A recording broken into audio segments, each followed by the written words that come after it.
Hoje você vai aprender sobre a Páscoa de uma forma que talvez você nunca viu. Tenho certeza que até o final desse vídeo você será impactado com o que vai aprender. A celebração conhecida como Páscoa tem suas raízes na tradição judaica. Seu nome, Páscoa, deriva da palavra hebraica Pesach, que significa passar por cima. Este termo remete ao relato da 10ª praga, quando Deus enviou um juízo sobre os egípcios devido à teimosia de Faraó em libertar o povo de Israel da escravidão. Durante esse evento, o anjo da morte passou por cima das casas dos judeus no Egito, poupando os primogênitos que estavam protegidos pelo sangue de um cordeiro sacrificado e aspergido nos umbrais das portas. Conforme a orientação de Moisés sob a direção de Deus, vejamos: "E eu passarei pela terra do Egito esta noite, e ferirei todo o primogênito na terra do Egito, desde os homens até aos animais. E em todos os deuses do Egito farei juízos. Eu sou o Senhor. E aquele sangue vos será por sinal nas casas em que estiverdes. Vendo eu sangue, passarei por cima de vós, e não haverá entre vós praga de mortandade, quando eu ferir a terra do Egito." Por causa desse sacrifício, os israelitas foram poupados da tragédia que atingiu os egípcios. E naquela mesma noite, após mais de 400 anos de servidão, partiram em liberdade do Egito. Em memória desse evento crucial, Moisés instituiu a festa da Páscoa. Durante essa celebração, que se tornou a mais significativa festa anual dos judeus, um cordeiro era sacrificado e consumido junto com ervas amargas e pães sem fermento. A Páscoa representava não apenas a libertação do povo da ira de Deus, que resultou na morte dos primogênitos egípcios, mas também a proteção concedida aos primogênitos israelitas pelo sangue do Cordeiro Pascal. Após a libertação, a festa tornou-se uma das grandes celebrações religiosas de Israel. Incorporada à lei cerimonial do Antigo Testamento, com a obrigação de ser observada e celebrada anualmente por todo o povo. 3 símbolos marcantes foram estabelecidos para recordar o evento crucial de libertação do povo: as ervas amargas, representando a amargura da escravidão e o anseio pela liberdade; os pães sem fermento, simbolizando a pressa na saída e a remoção do fermento que foi eliminado de cada lar; e o sangue aplicado nos umbrais das portas, para evitar a praga destrutiva sobre as casas, originando assim o termo Pesach, que significa passar por cima, ou seja, a Páscoa. A festa ocorre em uma data fixa, no dia 14 de Nisan, e tem a duração de vários dias. No 10º dia do mês, um cordeiro macho, sem defeito e de 1 ano de idade, era selecionado e mantido até o dia 14 para ser sacrificado e consumido pelas famílias. Do entardecer do dia 14, início do dia 15, até o dia 21 do mês, durante 7 dias, a festa dos pães asmos era celebrada. Durante esse período, era estritamente proibido ter fermento em casa, desde o 1º até o 7º dia. É crucial fazer uma distinção clara entre o ritual da Páscoa judaica, uma parte da antiga lei cerimonial do Antigo Testamento, e a celebração da Páscoa por Jesus Cristo, que era judeu e observou toda a lei. Durante uma dessas celebrações pascuais em Jerusalém, Jesus foi traído, preso e crucificado. Na noite em que foi traído, enquanto celebrava a Páscoa judaica com seus discípulos, Jesus instituiu a Santa Ceia, onde o pão e o vinho passaram a simbolizar seu corpo e sangue, que seriam entregues em sacrifício pelos pecados da humanidade na cruz. Como o Cordeiro de Deus que tira o pecado do mundo, ele deu esta clara instrução sobre a Páscoa. Vejamos. Enquanto comiam, Jesus pegou um pão, deu graças, partiu-o e o deu aos discípulos, dizendo: "Tomem e comam, isto é o meu corpo." Em seguida, pegou o cálice, deu graças e o ofereceu aos discípulos, dizendo: "Bebam dele todos vocês. Isto é o meu sangue da aliança, que é derramado em favor de muitos para perdão de pecados." Assim, os cristãos celebram a Páscoa regularmente quando se reúnem como igreja em nome de Jesus, através da Santa Ceia, e não necessariamente na data tradicional do domingo de Páscoa. O apóstolo Paulo ensina sobre a morte de Cristo, sendo a nossa Páscoa. Vejamos: "Alimpai-vos, pois, do fermento velho, para que sejais uma nova massa, assim como estáis sem fermento. Porque Cristo, nossa Páscoa, foi sacrificado por nós. Antes de tudo, vos entreguei o que também recebi, que Cristo morreu pelos nossos pecados, segundo as Escrituras, e que foi sepultado e ressuscitou ao terceiro dia, segundo as Escrituras. Assim como os judeus, quando estavam presos no Egito, eram escravos de Faraó, Deus proporcionou a eles a redenção. Nós também estávamos presos no pecado, escravos do pecado, e Cristo, por meio da sua morte, por meio de seu sangue derramado, nos proporcionou redenção pela fé nele. A essência da nossa Páscoa reside em Cristo. É uma história simples, mas profundamente impactante. Ele sofreu uma morte violenta, mas também doce, repleta de graça e misericórdia. Sua história é eterna, mas também tem sua marca na história humana. A revelação celestial é registrada em livros por mãos humanas, para que todos possam conhecer essa narrativa. Ela transcende a compreensão humana, mas é proclamada por pessoas comuns, recebida por pecadores e guardada nos corações. Essa é a história do Evangelho. Sim, na Páscoa, celebramos o Evangelho. E, acima de tudo, o Evangelho começa com Deus. Deus é justo, Deus é santo. Ele não pode negar sua própria natureza, pois ele é a personificação da justiça. E isso é maravilhoso. Sabermos que o universo é regido por um Deus justo.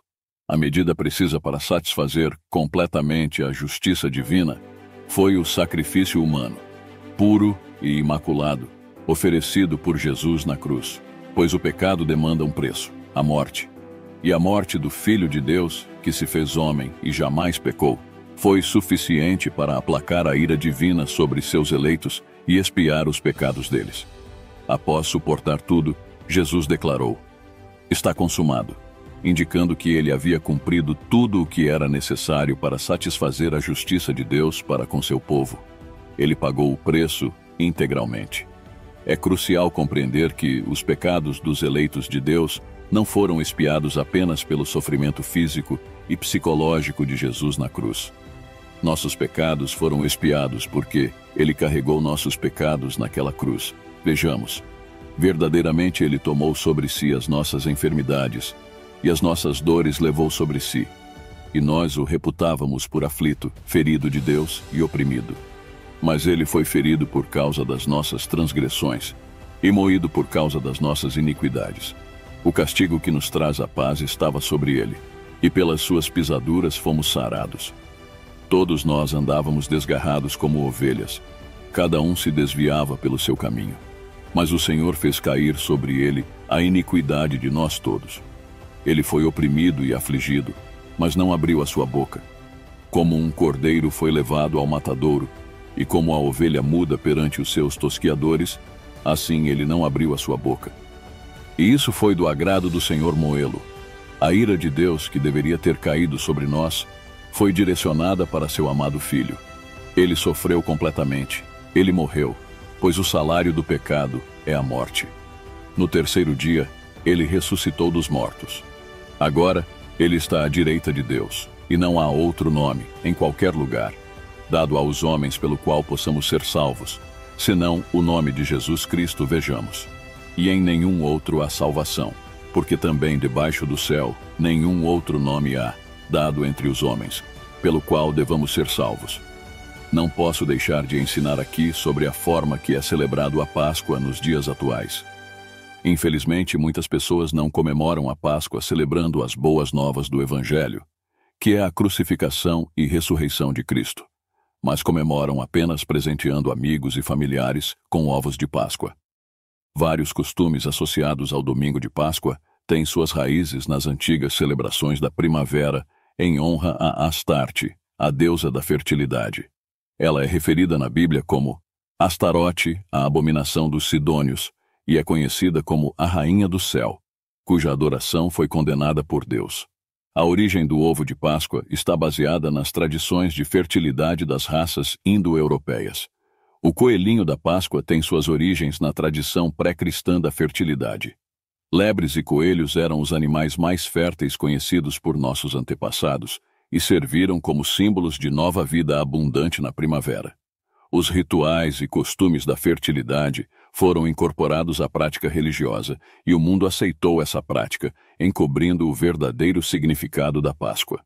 O Novo Testamento não faz menção de uma celebração específica do domingo de Páscoa. Os primeiros cristãos não tinham relação com essa tradição pagã. Em vez disso, eles observavam a verdadeira Páscoa no 14º dia, conforme instituído por Deus séculos antes, durante o Êxodo. Vejamos: o cordeiro ou cabrito será sem mácula, um macho de 1 ano, o qual tomareis das ovelhas ou das cabras. E o guardareis até ao 14º dia deste mês, e todo o ajuntamento da congregação de Israel o sacrificará à tarde.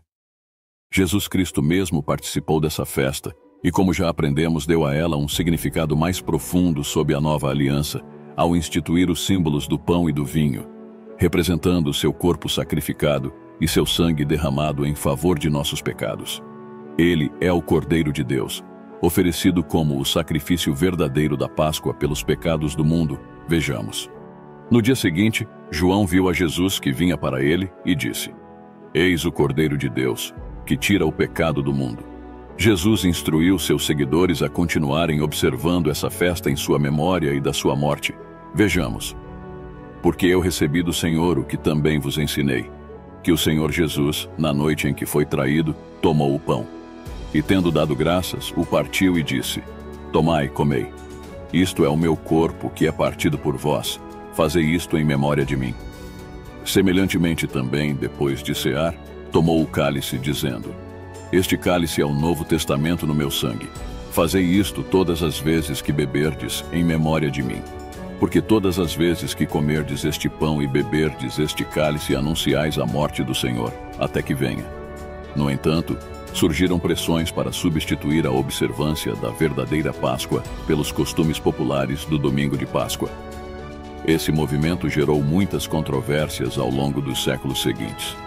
A Enciclopédia Britânica descreve esse período da seguinte maneira: os primeiros cristãos celebravam a Páscoa do Senhor simultaneamente aos judeus, na noite da primeira lua cheia do primeiro mês da primavera, ou seja, 14º dia.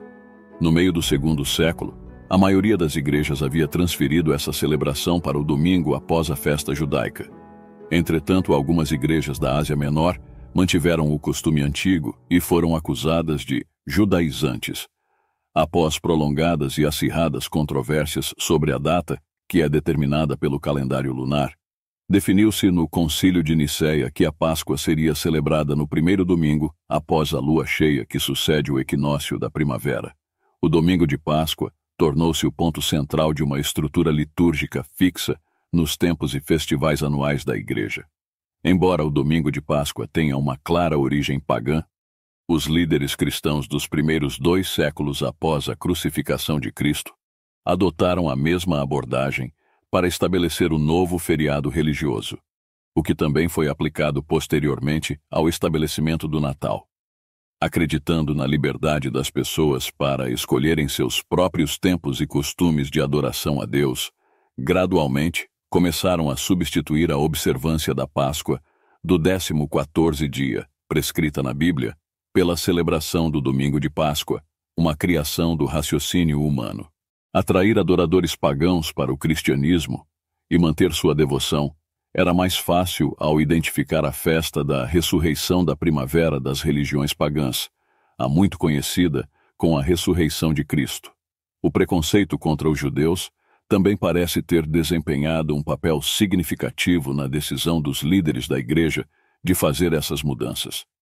O desenvolvimento inicial da celebração do domingo de Páscoa e as controvérsias associadas ao calendário foram, em grande parte, resultado do esforço do cristianismo para se emancipar do judaísmo. O domingo já havia substituído o sábado judaico no início do 2º século, e apesar dos esforços na Ásia Menor para manter a data da Páscoa judaica, o Concílio de Nicéia adotou o domingo anual seguinte à lua cheia, após o equinócio primaveril. Antes, o cristianismo era visto pelo governo romano e pela população em geral como uma seita do judaísmo. Cristãos e judeus compartilhavam os dias festivos bíblicos, embora os cristãos lhes atribuíssem significados adicionais introduzidos por Jesus e pelos apóstolos.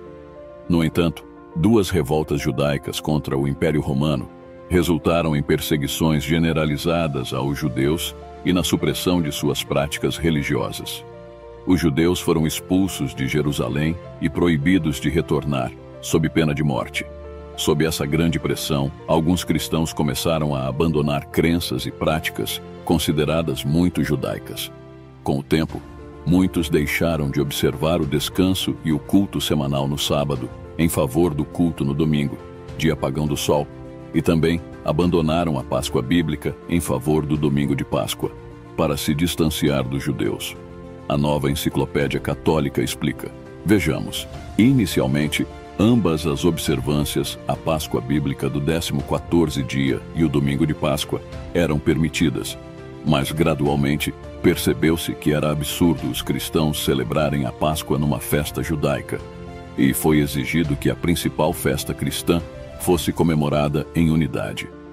Dois líderes religiosos da metade do segundo século foram resistentes na aceitação da alteração da celebração da Páscoa, sendo eles Policarpo, bispo de Esmirna, na Ásia Menor, e Aniceto, bispo de Roma, debateram extensivamente sobre esse assunto.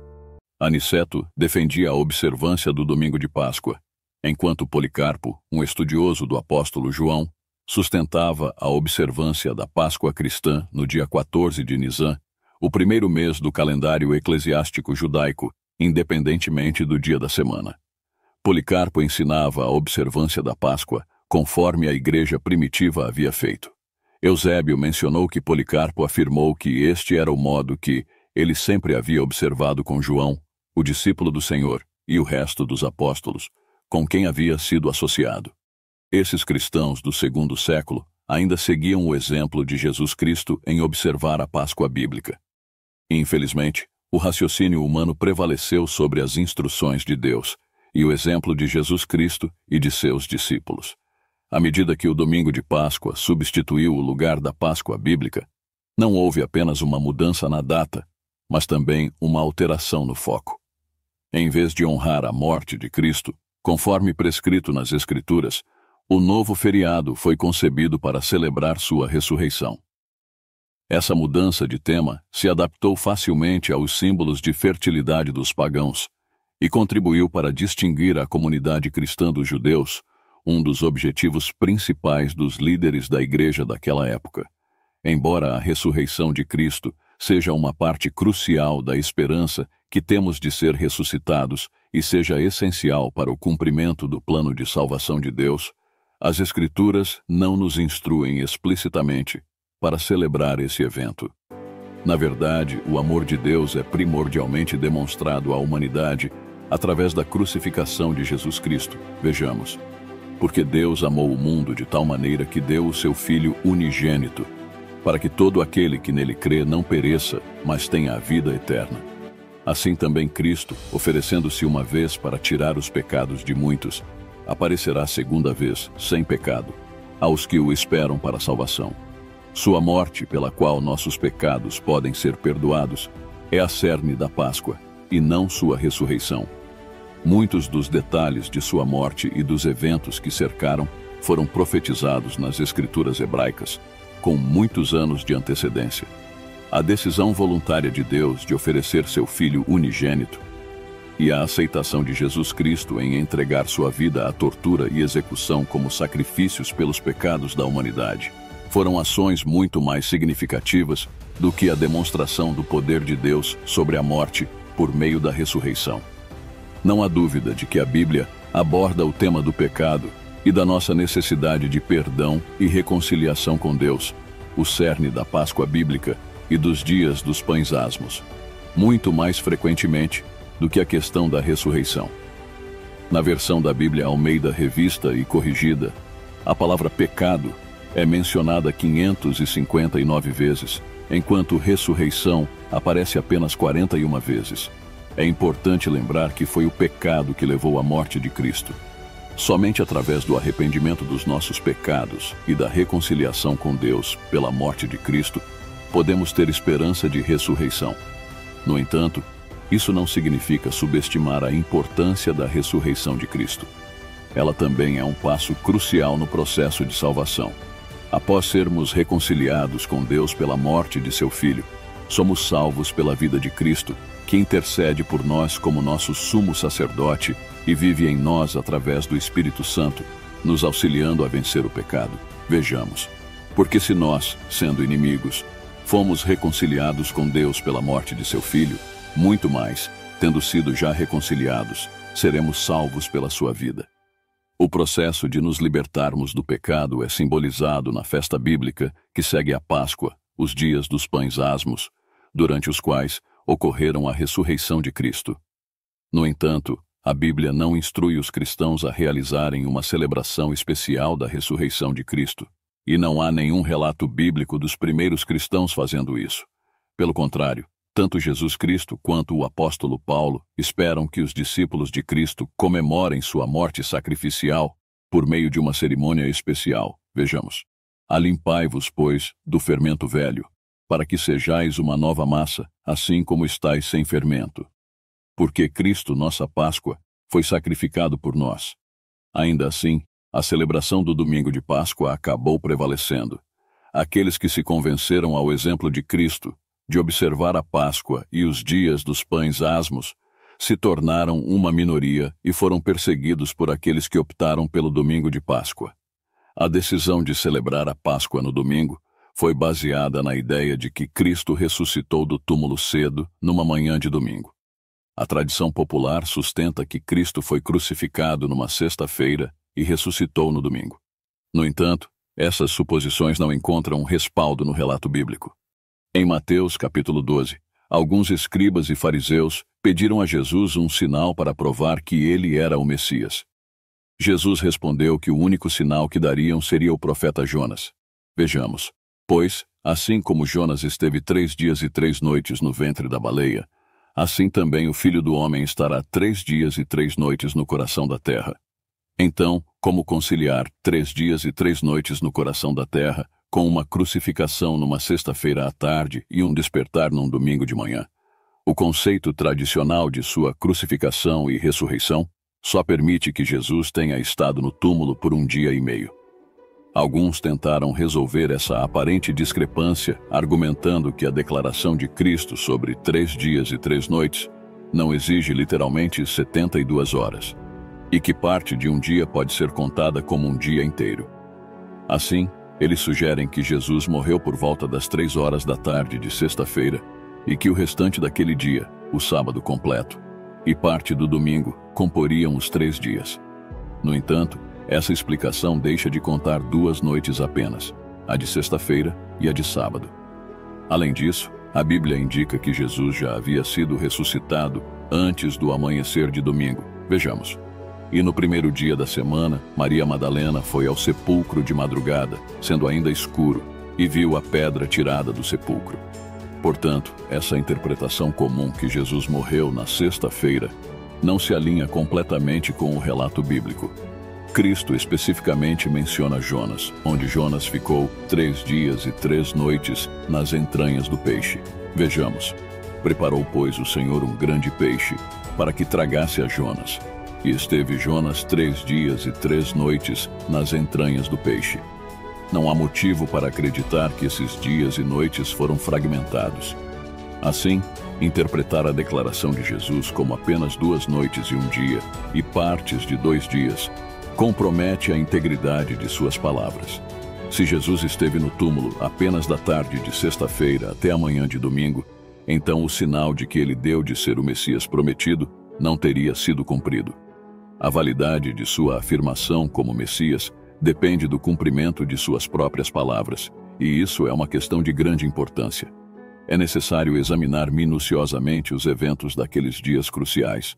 Cada evangelista relata os acontecimentos, porém cada um apresenta diferentes aspectos que precisam ser coordenados e conciliados cuidadosamente para formar uma sequência e uma compreensão clara do que ocorreu. Quando cada relato é considerado, os detalhes cronológicos se encaixam perfeitamente. Por exemplo, João diz: os judeus, pois, para que no sábado não ficassem os corpos na cruz, visto como era a preparação, pois era grande o dia de sábado, rogaram a Pilatos que se lhes quebrassem as pernas e fossem tirados. Veja que João destaca um ponto crucial que lança luz sobre as outras narrativas. O dia em que Jesus foi crucificado é descrito como a véspera do sábado, mas João esclarece que este era um grande sábado que se aproximava. Isso não se refere ao sábado semanalmente, do pôr do sol de sexta-feira ao pôr do sol de sábado, mas ao primeiro dia dos pães asmos, um dos grandes dias ou sábados estabelecidos por Deus, que pode, e frequentemente acontece, cair em outros dias da semana. Alguns sugerem que naquele ano, esse grande dia coincidiu com o sábado semanal, ou seja, o 7º dia da semana, tornando o dia da preparação a sexta-feira. No entanto, o relato de Lucas contradiz essa ideia. Ao analisarmos a sequência dos eventos descritos em Lucas, fica claro que não foi o caso, vejamos. E, havendo-o tirado, envolveu-o num lençol e pô-lo num sepulcro escavado numa penha, onde ninguém ainda havia sido posto. E era o dia da preparação, e amanhecia o sábado. O momento da morte de Jesus e seu sepultamento apressado devido à iminência do sábado é narrado nos versículos 46 ao 53.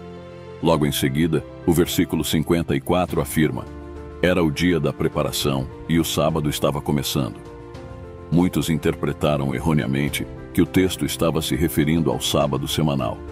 Na realidade, tratava-se de um sábado que ocorreu numa quinta-feira, como indicado no versículo 56, onde as mulheres, após observarem o sepultamento de Cristo, voltaram e prepararam especiarias e ungüentos para os cuidados finais ao corpo. Esse trabalho não poderia ter sido feito num sábado, pois violaria a observância do sábado. Isso é corroborado pelo relato de Marcos, que menciona que após o sábado, Maria Madalena, Salomé e Maria, mãe de Tiago, entregam aromas, o que não poderia ter sido feito naquele grande dia de sábado. As mulheres precisaram esperar até que esse sábado terminasse para comprar e preparar as especiarias que seriam usadas para ungir o corpo de Jesus. Então, como registrado em Lucas, foi após comprar e preparar as especiarias na sexta-feira que elas descansaram no sábado, conforme o mandamento.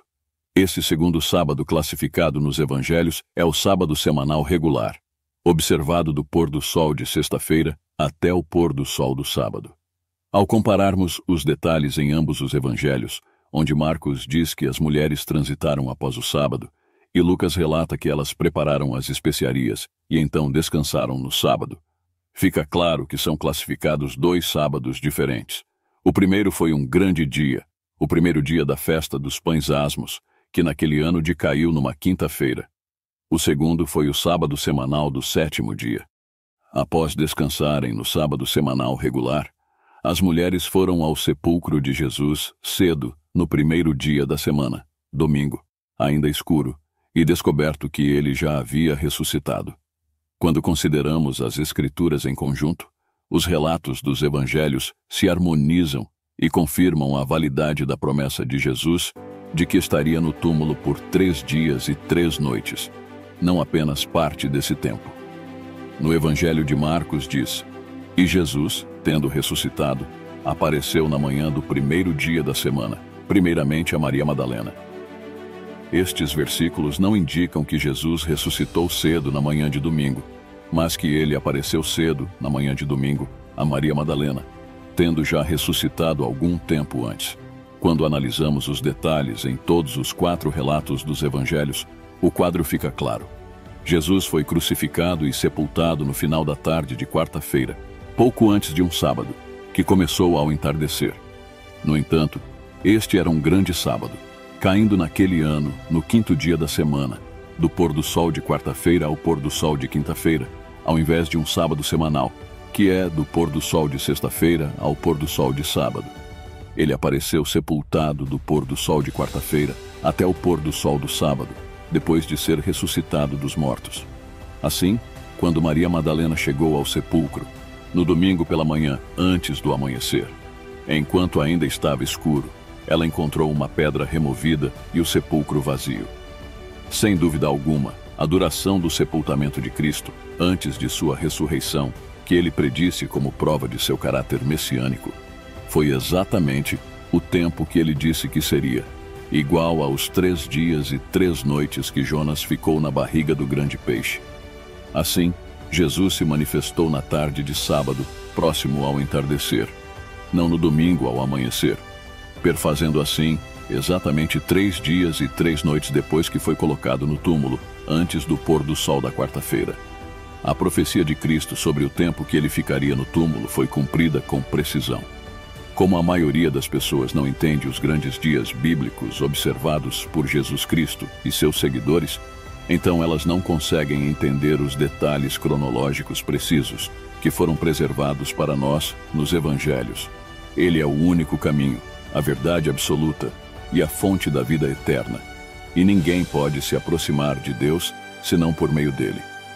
Na essência, há apenas um Deus e uma ligação entre Deus e a humanidade, que é Jesus Cristo, o homem. A Bíblia chama a todos os homens para que se arrependam de seus pecados, mas o que significa, de fato, arrepender-se? Muitos definem o termo como mudar a mente de alguém, que é a tradução literal do termo grego. Esta definição é correta, porém, o conceito de arrependimento na Bíblia vai além do que geralmente entendemos em nossa cultura contemporânea. Na Bíblia, o arrependimento não se limita apenas à mente, mas também ao coração, o centro do ser humano, que governa nossas vontades, emoções e tomadas de decisão. Portanto, quando o texto bíblico fala sobre mudar a mente, implica em uma transformação integral. Um exemplo vívido de arrependimento é encontrado na vida do apóstolo Paulo. Quando ele se converteu, houve uma mudança radical em sua perspectiva. Sua compreensão da realidade estava completamente equivocada. Todas as suas opiniões, especialmente em relação a Deus, estavam erradas. Ele reconheceu seus equívocos e começou a pensar de maneira totalmente diferente. Agora, ele aceitou Jesus como o Filho de Deus e o Messias tão aguardado. Ele também passou a considerar os cristãos como o povo eleito de Deus, o verdadeiro Israel. Essa mudança de pensamento gerou uma transformação em sua vida. Após ser batizado, Paulo se dedicou à pregação do Evangelho e enfrentou perseguições por causa da fé que antes perseguia. Perceba que o arrependimento é uma completa mudança de perspectiva. É sério que sua compreensão da realidade estava equivocada e submetida-se à verdade sobre quem Deus é, quem você é e o que Jesus fez por você. Então a questão é, você está se arrependendo? Sua mente foi transformada? Essa mudança mental influenciou sua vontade, emoções e intelecto? Os pecados que antes você apreciava, agora são repugnantes para você? Você anseia pela santidade que antes ignorava? Você valoriza o reino dos céus acima de tudo? Esses são sinceros de que o trabalho de esperança está apostando em seu coração. Mas não basta apenas se arrepender. É necessário também crer em Jesus Cristo, confirmando que nada em nós pode nos salvar.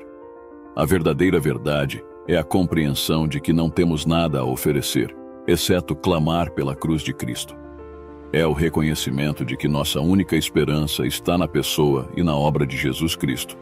É a certeza de que não há méritos em nossas obras, apenas na morte e ressurreição de Cristo. A salvação vem por meio do arrependimento e da fé em Jesus Cristo. Uma evidência dessa fé é o crescimento contínuo na graça. À medida que nos arrependemos mais profundamente e confiamos mais em Cristo, somos transformados à sua imagem. Porém, é natural ter dúvidas, como: um verdadeiro cristão pode pecar? Sim, infelizmente, um verdadeiro cristão pode pecar. No entanto, um verdadeiro cristão não permanecerá em um estado de pecado contínuo ou imaturidade espiritual. Aquele que começou a boa obra em nós a concluirá. Hebreus nos assegura que Deus disciplina aqueles que amam. Portanto, uma vez que nos tornamos cristãos, somos parte das providências de Deus, e Ele nos guiará e disciplinará para nossa santificação, garantindo que a obra que Ele começou em nós seja concluída. Assim sendo, os seguidores de Jesus não observam a Páscoa como os judeus que lembram o dia da redenção no Egito. Para nós, essa festividade é simbólica do sacrifício de Jesus, o Cordeiro de Deus, cujo sangue nos livra da reportagem eterna. Em vez disso, os cristãos participantes da ceia do Senhor, lembrando-se do sacrifício de Cristo não apenas em um momento específico do ano, mas regularmente ao longo de todo o ano. Essa é a nossa celebração da Páscoa. A gratidão por sermos incluídos na aliança de Deus com seu povo, graças aos sacrifícios substitutivos de Cristo na cruz. Portanto, nos reunimos como comunidade cristã para celebrar a Santa Ceia, lembrando-nos do sacrifício redentor de Jesus. Nossa celebração da Páscoa é uma expressão de gratidão por sermos incluídos na aliança de Deus com seu povo, através do sacrifício vicário de Cristo Jesus na cruz do Calvário. É um momento em que nos reunimos como povo de Deus, como Igreja de Cristo, não apenas com nossos entes queridos terrenos, mas com nossos entes queridos e familiares na família celestial. Por outro lado, os símbolos populares como coelhos, ovos e outros não têm relação com o verdadeiro significado da Páscoa judaica, nem com a ceia do Senhor celebrada pelos cristãos. Em relação às celebrações da Páscoa em nosso país, os cristãos podem adotar várias atitudes. A primeira é rejeitá-las completamente devido a erros, superstições e mercados que as contaminaram. A segunda, aceitá-las normalmente como parte da cultura brasileira. A terceira, usar a ocasião para resgatar o verdadeiro significado da Páscoa. Depois de considerar essas opções, acredito que a última seja a mais completa. Quando nos tornamos cristãos, nos tornamos parte do plano de Deus, e Ele irá completar a obra que começou em nós, um processo chamado de santificação. É importante considerar que a Páscoa não se limita a uma celebração anual. É uma oportunidade contínua para lembrarmos e celebrarmos o sacrifício redentor de Cristo. A cada mês, nas comunidades cristãs, temos a oportunidade de nos reunir e lembrar do amor excepcional de Cristo, ao dar sua vida por nós, mesmo sendo ainda pecadores. Podemos lembrar que Ele orou por nós e deseja que sejamos um em comunhão, assim como Ele e o Pai são um. A ceia do Senhor nos permite declarar alegremente que o Senhor bebeu até a última gota do cálice, redimindo-nos de todas as nossas aflições e perdoando nossos pecados. Que podemos valorizar e celebrar a obra redentora de Cristo não apenas em um dia do ano, mas em cada momento de nossas vidas, especialmente durante a Santa Ceia. Que esta liberdade de participar da mesa do Senhor nos traz alegria e humildade todos os dias. Espero que você tenha gostado do vídeo.